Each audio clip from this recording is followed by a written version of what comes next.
1,00,000 మంది శివభక్తులతో కలిసి మహారుద్రాక్ష పూజలో పాల్గొనండి. వెంటనే కాల్ చేసి మీ పేరును నమోదు చేసుకోండి. నమస్తే రమగారు. నమస్తే జయ. రమగారు, కొంతమంది ఎలా ఉంటారంటే ఎప్పుడు ఏదో ఒక ఇష్యూ కావాలి. అది పుట్టింటి వాళ్ళ, అత్తింటి వాళ్ళ, పక్కింటి వాళ్ళ, అసలు వాళ్ళకి అనవసరం. వాళ్ళకు ఒక టాపిక్ అనేది ఎప్పుడు మాట్లాడుకుంటూనే ఉండాలి ఇంకొకరి గురించి. ఆ గాసిప్స్ అనేవి ఒకరి మీద ఒకరికి పాస్ ఆన్ చేస్తూనే ఉంటారు. మరీ ముఖ్యంగా అత్తింటి విషయాలన్నీ పుట్టింట్లో చెప్పడం, పుట్టింటి వారికి చెప్పి ఇలా చేస్తున్నారు, అలా జరుగుతుంది, మళ్ళీ మనం ఉండాల్సింది ఇక్కడే, కలిసి ఉండాల్సింది ఇక్కడే, వీళ్ళతోనే సాగాలి. బట్ అలా అది సింపతి కోసం చేస్తారా, లేకపోతే వాళ్ళ హ్యాబిచువల్గా అలాగే వెళ్ళిపోతూ ఉంటుందో అర్థం కాదు రమ్మ. అంటే మిగిలిన వాళ్ళు ఎంకరేజ్ చేస్తే కూడా జయ, ఇదివరకు ఎప్పుడో ఒక కథ చెప్పాను నేను. చెప్పేవాడు చెప్తాడు, వినేవాడు వినకూడదు.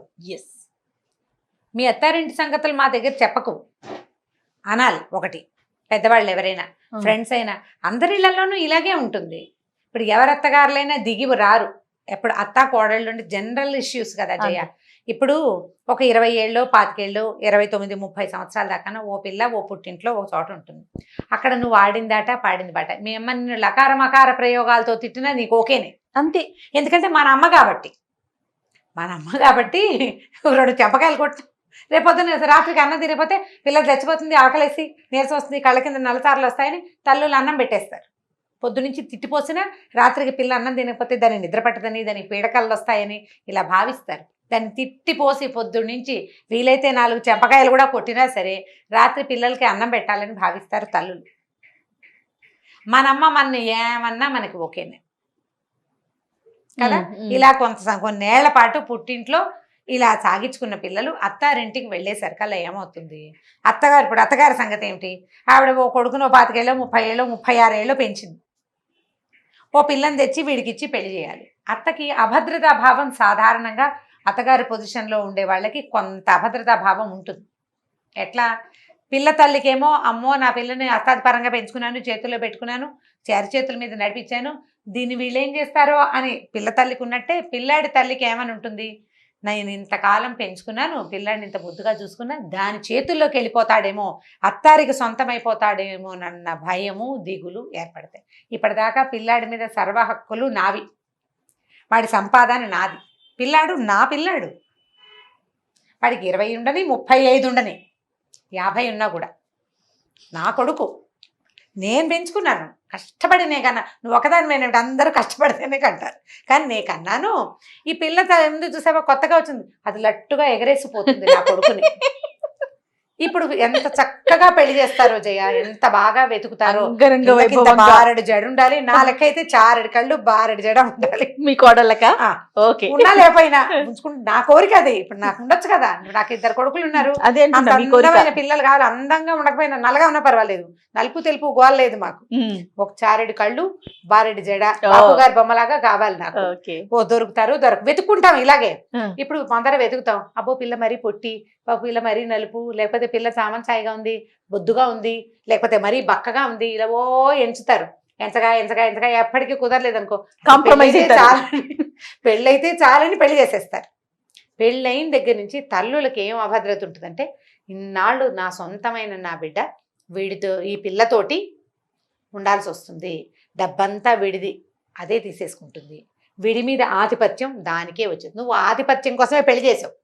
మనం పెళ్ళి ఎందుకు చేస్తాం? పిల్లాడికి ఒక కంపానియన్ కావాలి. వాడికి 26 వచ్చిన నుంచి మనకి బెంగ, అమ్మో జుట్టు ఊడిపోతుంది పిల్లాడికి, అప్పుడే 6 ఎకరం పోయింది, 5-6 ఎకరాలు పోతుందేమో పెళ్లి నాటికే నీ దిగులు పడతాం. తలంబ్రాలు పోస్తే బాగుండదురా అనే తల్లులు కూడా తెలుసు నాకు.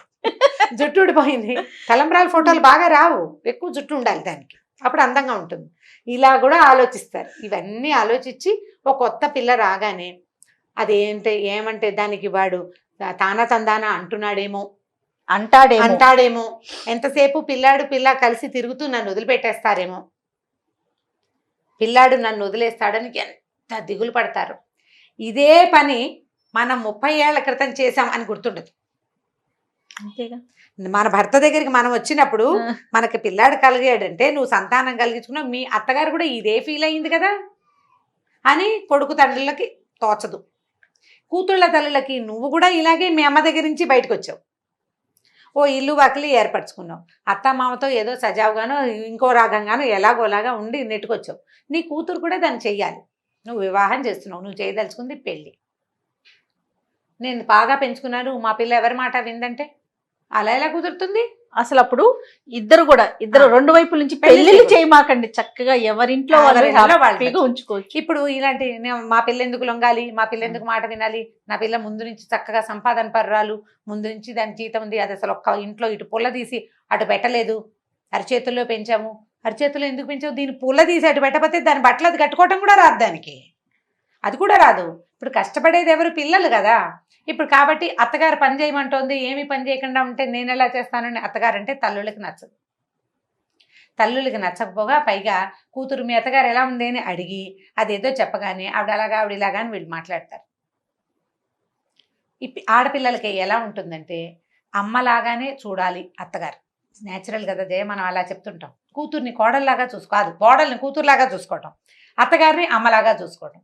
అలా ఎలా కుదురుతుంది? మీ అమ్మలాగా మీ అత్తగారు చూసుకోవాలంటే నేను చాచలెంపకాయ కొట్టాలి అంతే. రాత్రిపూట దాకా తిరిగి అడ్డమైన తిరుగులు తిరిగితే ఎవడు సమాధానం చెప్తాడు అని మీ అమ్మ అన్నట్టుగా మీ అత్తగారు అంటే నువ్వు ఒప్పుకుంటావా? ఒప్పుకోవు. నాకు ఇది కావాల్సిందే, లేకపోతే నేను తిన్ను అని నువ్వు కోడలంటే అత్తగారికి నచ్చుతుందా? నచ్చదు. కోడళ్ళు కోడళ్ళుగా ఉండాలి, అత్తగారులు అత్తగారులుగానే ఉండాలి. ఎలాగా అత్తగారుగా ఉండటం? నీ పిల్లాడికి ఒక పిల్లని తెచ్చి పెళ్లి చేసావు, వాడితో జీవితాంతం ఉండాలి, నీ కొడుకుతో కలిసి సంసారం చేసుకుని పిల్లల్ని కనాలి, నీ వంశాన్ని ముందుకు తీసుకెళ్ళాలి. నీ కొడుక్కి అన్ని చోట్ల ఆ పిల్ల సాయంగా ఉండాలి. అది ఆలోచించుకుని, జాతకాలు చూసుకుని, కంపాటబిలిటీ ఆలోచించుకుని, పిల్లాడు మాట్లాడుకుని, నువ్వు కూడా కట్టం గిట్నం వ్యవహారం మాట్లాడుకుని, వాళ్ళకి ఆస్తుంది, ఇద్దరే అమ్మాయిలు ఉన్నారు, చెరిసగం వస్తుంది, మా వాడికి ఇంత వస్తుందని లెక్కేసుకుని చేసుకుంటారు పెళ్ళిళ్ళు కదా. అప్పుడు నువ్వు ఏం చేయాలి? వాళ్ళిద్దరికీ కంపాటబిలిటీ ఉండేందుకు నువ్వు ప్రయత్నం చేయాలి. వదిలేయండి వాళ్ళని. అంతేగాని వాళ్ళ ఇంట్లో పుట్టింట్లో పనులు నేర్పలేదు. నీ కూతురుంటే నువ్వు నేర్పవు. ఈ రోజులు ఎవరూ నేర్పటం లేదు. వాళ్ళు చావు వాళ్ళు చేస్తారు. ఇప్పుడు పెళ్లి చేస్తారా? అమెరికా వెళ్తే అన్నం వండటం కూడా రాని ఆడపిల్లలు బోల్డ్ మంది వెళ్తారు జయ. ఎలాగో అలాగా తంటాలు పడి నేర్చుకుంటారు. వాళ్ళు గిన్నెలు దువ్వుకుంటారు, వంటలు చేసుకుంటారు, బాత్రూములు కడుక్కుంటారు, కొంప గోడు శుభ్రం చేసుకోవాలి, వాళ్ళే చేయాలి, నేర్చుకుంటారు. అంతే. జీవితంతో పాటు నీకు నచ్చేలాగా నీకు వచ్చినట్టుగా వాళ్ళకి రాదు. నీ పరిస్థితి వేరు, వాళ్ళ పరిస్థితి వేరు. జీవితంతో రాజీపడి మెల్లిగా నేర్చుకుంటారు. అవకాశం ఇవ్వాలి వాళ్ళకి, అవకాశం ఇవ్వాలి. నీ దగ్గర పెట్టుకుని ఫలానా మా మేనగోడలు అయితే బ్రహ్మాండంగా వంట చేస్తుంది, దాన్ని చేసుకుంటే బాగుంటుంది, దీనికి వంట రాదు. మేనగోడలు నెల తిరిగేసరికి ₹1,00,000 సంపాదన తేదు కదా. కంపారిజన్స్ చేసుకోకూడదు. తల్లులు కొంత తగ్గాలి. ఇప్పుడు ఇక్కడ పిల్లలు ఎలా తగ్గాలో చూద్దాం. మీ అమ్మ తిట్టింది నేను, ఎవరికి తెలియదు, నువ్వు చెప్పవు. మా అమ్మ ఒప్పుకోదు అని చెప్తావు అంతే నైస్గా. మా అమ్మ నన్ను చెప్పకాయ కొట్టింది అని చెప్తావా? చెప్పవు. మా అమ్మ నన్ను కొట్టింది, మా అమ్మ నన్ను తిట్టింది, అన్నం పెట్టను, నీకు రూపాయి ఇవ్వను, దీపావళి పండగకి గిఫ్ట్ లేవు, బఫ్ట్ లేవు, మానేసి నోరు మూసి కూర్చో, ఉద్యోగం మానే, కాళ్ళు ఎరగొట్టేస్తా అంది. అది కూడా నువ్వు చెప్పవు.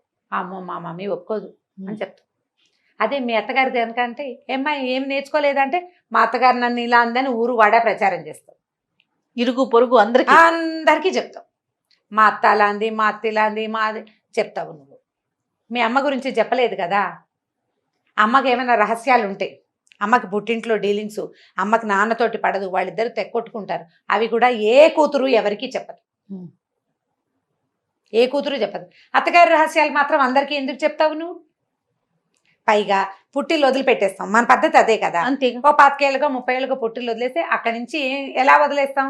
అక్కడి నుంచి ఏమైనా ముద్దు ముచ్చట్లు జరుగుతాయి. ఆస్తి స్వాస్తి ఉంటే, నీకు అవకాశం ఉంటే, భగవంతుడు వాళ్ళు కలిగి ఉన్న వాళ్ళైతే నీకు డబ్బులు వస్తాయి. ఏదైనా కష్టం నిష్ఠూరం అప్పుడు నువ్వు వెళ్ళి చూసుకుని చేస్తావు, మంచి చెడుకి ఉంటాం అంతే. ఇప్పుడు భర్త దగ్గర అయితే, ఇప్పుడు అత్తారింటికి వస్తే వీళ్ళ ఆస్తి స్వాస్తి మీద పూర్తి హక్కు ఎవరిది? నీది. అంతేగా. వీళ్ళ తాలూకు బాధ్యత ఎవరిది? నీది. నువ్వు చూడాల్సిందే వాళ్ళని. ఇప్పుడు నువ్వు బాగా ఉండాల్సింది ఎవరితో? అత్తారింటితోటే. వీళ్ళకి మా అత్తగారు మంచిది కాదు, మా ఆడపడుచుకు బుద్ధి లేదు, మా మామగారు ఒకటి మఫు, ఆయన మా ఎవరితోటి మాట్లాడు, ఇలాంటివి చెప్పేటప్పుడు రేపొద్దున చాలా మంది ఈ పని చేస్తారు. మా అత్తగారికి మంచిది కాదు, మా ఆడపడుచు వేస్ట్ ఫెలో, లేకపోతే చాలా ఎక్కువ హెరాస్ చేస్తుంది, ఆడపడుచు అలా అంటుంది ఇలా అంటుంది, ఆవిడకి మొగుడుతో సజావుగా ఉండదు, మా నెత్తి మీద పడుతుంది చెప్తావు. మీ మామగారు ఏదో అందరికీ చెప్తావు. నువ్వు తప్పించుకోలేనిది ఏమిటో తెలుసా? ప్రతి ఆడపిల్ల వీళ్ళ ముగ్గురి పోలికలు నీ పిల్లలకి వచ్చి తీరతాయి. పిల్లల్ని నువ్వు పెంచుతావు, వాళ్ళల్లో పోలికల్ని నువ్వేం చేయలేవు. జీన్స్ అంతే కదా. వాటిని మార్చడం నీ వల్ల కాదు. నువ్వు రేపు ఉండాల్సింది ఎక్కడా? నువ్వు దేన్నైతే తిట్టి నలుగురికి చెప్పి నానా మాటలు మాట్లాడతావో వాళ్ళ ఆస్తే నీ పిల్లలకి వస్తుంది. ఆస్తితో పాటు వాళ్ళవే జీన్స్ నీ పిల్లలకి వచ్చి తీరుతాయి. ఇదేదో పెద్ద ప్రాబ్లం అనుకో, వాళ్ళని వదిలేస్తావనుకో, నువ్వు పోనీ వీళ్ళని వదిలేసుకుంటావు, వాళ్ళతో ఉండవు, నువ్వు వెళ్ళిపోతావు. పోనీ నువ్వు బయట పెడతావు, వీళ్ళు ఇలా చేశారు ఇలా చేశారు, పెద్ద సమస్య అయినప్పుడు తప్పకుండా బయట పెట్టాలి. ఇప్పుడు అవకాశం ఇచ్చారు మనకి, చట్టంలో చాలా అవకాశాలు ఉన్నాయి. నువ్వు చిన్న చిన్న పెట్టి థింగ్స్ ప్రతిదాన్ని నువ్వు ప్రచారం చేస్తే, అది నువ్వు దేని గురించి ప్రచారం చేసావు? నీ చీర మాసిందని నువ్వు చెప్తున్నావు, అంతే కదా. ఇప్పుడు నువ్వు ఉండాల్సింది అందులో, నీ భర్త అందులో వాడు, నీ పిల్లలు ఆ తానులో ముక్కలు, అంతే. దాన్ని నువ్వు తప్పించలేవు. మీ తమ్ముడు పోలిక రాదు, నీ కొడుక్కి కొంచెం వస్తుంది, కొద్దిగా వస్తుంది. మీ తమ్ముడి ఇంటి పేరు రాదు, మన అమ్మా నాన్నల ఇంటి పేరు మన పిల్లలకి రాదు. నువ్వు కావాలంటే మీ నాన్న ఇంటి పేరే ఉంచుకోవచ్చు, నీ పిల్లలు అవకాశం లేదే వీళ్ళ ఇంటి పేరే పెట్టాలి. ఇప్పుడు మనమే కాదు, హిందీ వాళ్ళైనా అంతే, తండ్రి ఇంటి పేరే వస్తుంది. అది తప్పదు కదా. అది తప్పనప్పుడు మనం ఉండవలసిన దాని గురించి బయటకి ప్రచారం చేయకుండా ఉండాలి. మా కోడలికి పని రాదు, మా వియ్యపురాలకి బుద్ధి లేదు, అది బాగా పిల్లలకి నేర్పించలేదు, వీళ్ళింతే వాళ్ళింతేనే వాళ్ళని అనటం అత్తగారిది తప్పు. నువ్వు చూసే చేసుకున్నావు. లవ్ మ్యారేజ్లు అనుకో, అసలు అది వేరే ఎంటైర్లీ డిఫరెంట్ థింగ్ అనమాట. అది ఇప్పుడు నువ్వు అరేంజ్డ్ మ్యారేజెస్ అయినప్పుడు నువ్వు 4 చూసి చేసుకున్నావు, నోరు మూసుకుని ఉండాలి. రాకపోతే నేర్చుకుంటుంది, అంతే కదా. జీవితానికి అవసరమైంది వాళ్ళు చేస్తారు. నువ్వు నీ పిల్లాడికి ఒక కంపానియన్ కావాలని పెళ్లి చేసావు, ఏమైనా పద్ధతులు బాగుండకపోతే ఆ అమ్మాయి మీరు కొంచెం సానుకూలంగా అసలు 4 మాటలు మాట్లాడుకుని ఇలా మార్చుకొని అయినా ఇది బాగుంటుందని చెప్పు, వింటే. లేదా ఎవరితోట నేను చెప్పించు, లేకపోతే ఊరుకో. ఎవరి కర్మానికి ఎవరి కర్తలు? ఒకళ్ళ కర్తలు కాదు కదా మన కర్మానికి కదా, వదిలిపెట్టేసేయాలి. అనవసరమైన ప్రచారం చేస్తే, నీ కోడల్ని తిడితే నీ మనవలు ఎక్కడి నుంచి వస్తారు?